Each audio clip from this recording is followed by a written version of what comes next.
What's going on, world? It's your main man, the author. Right back at that ass again. It's another one. What's going on, y'all? A long time no see. I just want to make this brief video, man. Had this female at work. I think this guy like went off on her. But she was disrespectful first. Excuse me. She was disrespectful first. People were standing in line, and she was pretty much just taking her time or whatever. And not saying you want to rush with a customer, but still, you got people waiting. And I saw the guy ask her a question, and she told the guy, "It is none of your business." Right? So when the guy actually stood up for himself and got angry, she called the cops to get him removed. Then, the guy came to me and told me what happened, told me he wanted to file a report. So I gave him the number, and she was trying to tell me, just take the next customer, don't serve him, whatever. So I try to pull together, fellow staff members pulling together. So I gave him the number, and he went, but the guy next to me went ahead and I helped him and gave him his equipment. When she found out that the other guy helped him, she got really angry. And then she said to me that she, thinks that a black man should stand up for her. When a man tries to insult her, because the Spanish dude was telling me what was going on. But afterwards, she was like, "Well, you heard him call me out my name. He called me fat ass. He called me this. He called me that." And here's what I think about that, man. Now, a woman that's feminine, that doesn't really get loud. We have one person, a female in the store. She greets the customers. She's very feminine. She doesn't speak loudly. Like when she wanted me to announce to the store that we were closed, she told me to do it because she said she noticed my voice carries. So she's not really loud. So I will step up for her. But just like I told an old girl, I said, if you are masculine, you're loud. You're about as loud as I am, right? And you're rude to a man first. I don't see any reason why I should step up for you, because here's the thing, man. Anything can happen. He might attack me. I could be putting my life on the line for you. So if I'm putting my life on the line for somebody, you goddamn, that I'm going to make sure that it's worth it. Right? It's got to be worth it, man. I'm not going to because I don't know if this dude's going to flip. I don't know what he's going to do. And you have these weak ass men out here, these manginas that want to stand up for black women and say, "Oh, black women, you don't need to do this, you don't need to do that," and and all that bullshit. And I do realize it's racism going on, but I realize that our women aren't helping to group up and try to help us regroup. They are actually helping the so-called enemy, right? So all these weak-ass black men co-signing black women, saying that nothing's wrong with black women, and black woman, you don't have to prove yourself, this and that. I mean, it's bullshit. That's weak shit. Some of these guys are just trying to get laid, and it's still not working, right? So my point is, I will stand up for any feminine woman. If you're feminine and you're not loud, I was telling one of my fellow co-workers at the bar, if the female is feminine and not loud, I will stand up for her. However, if you're as loud as me and I see you disrespecting a gentleman first, and he strikes back after you were rude, I'm not standing up for that, man.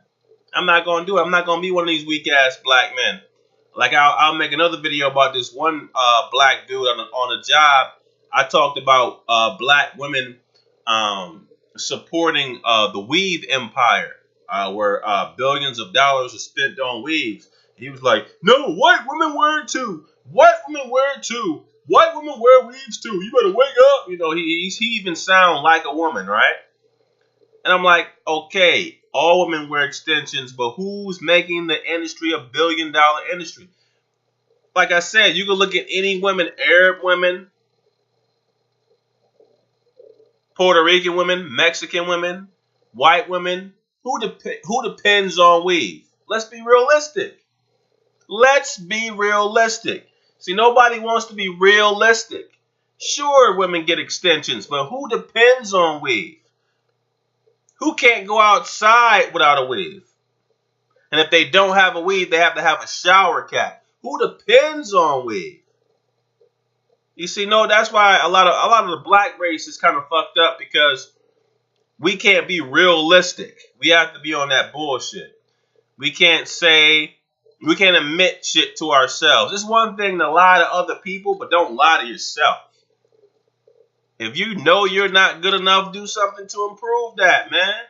If you know it's something you lack, do something to improve that. If you know it's something that you like about somebody else, but you just can't get that knack that you like, you know, see if you can reach out to that person. If you feel weird, then seek self-improvement. See ways in which you can improve yourself. You know, we lie, you know, everybody lies to themselves, but I feel like the black race depends on lies. We lie to ourselves constantly. And you don't want to face the truth. If you can't face the truth, then you can't begin to change. So, not saying anybody is perfect, but at the same time, some people have more problems than others. And I feel like at this point, it's the black women who have more of the problems in the race mentally than the men. But yeah, I'm not gonna support a woman who goes off and disrespects a man. If you're a masculine type woman where you're just running your mouth all the time, I'm not putting my life on the line for that. Yeah, I'm not gonna do that, man. I don't think it's necessary. Like I said before, if you're a mild mannered woman and you just you do your day to day, I understand that. And if you don't speak loudly, yeah, I will step up because you may need some extra reinforcements. But verbally, some verbal reinforcements. But if you just sit up there and because here's what I think a lot of these black women want too. They want to be able to a lot of those low self esteem ones, and it's a lot of them, maybe about 50% who are like this. They want to go out there, and I know there's women of other races that are like that too. But especially, like I said before, if the black race, if the white race catches a cold, the black race catches pneumonia. So on average, we have the lower self-esteem, especially with the whole race being subjugated to white supremacy. But when you're in that position where you have low self-esteem, other things that tend to get in your way that wouldn't otherwise be there, like personal obstacles, and I'm not saying as a race we don't do this, but I think definitely that the black woman kind of feels less than when she goes out, walks out the door, looks at other races of women, and I feel like she feels she can't compete with other races of women, so she'll just go ahead and try to compete with other women who wear weaves like her, and ones that don't wear weave aren't pretty. So, and then too, what happens is sometimes they'll mouth off. They'll be really disrespectful, and then they want a man if they lose the argument verbally, then they want a man to jump in and help them. You know what I'm saying? After if the man gets the best of them, if they're talking to somebody, he defends himself, and they're on the losing end of the stick. Then they want a man to step up, and I don't think it should work like that. If you can't bully someone as good as you would like to, then you want reinforcement so you can really try to bully him, and that's what they want, man. And I don't want to be a part of that because that's weakness. That's not strength. Uh, but yeah, man. I just want to make this brief video, man. I might make the videos a little shorter because I'm trying to make sometimes if I have to make more points. But yeah, I want to be sure to like, subscribe. Thanks for all the new subscribers. And like I said, I shoot straight from the hip, man. Any comments, feel free to leave your comments. All right. And until next time, this is your boy, Big Man, author, signing out.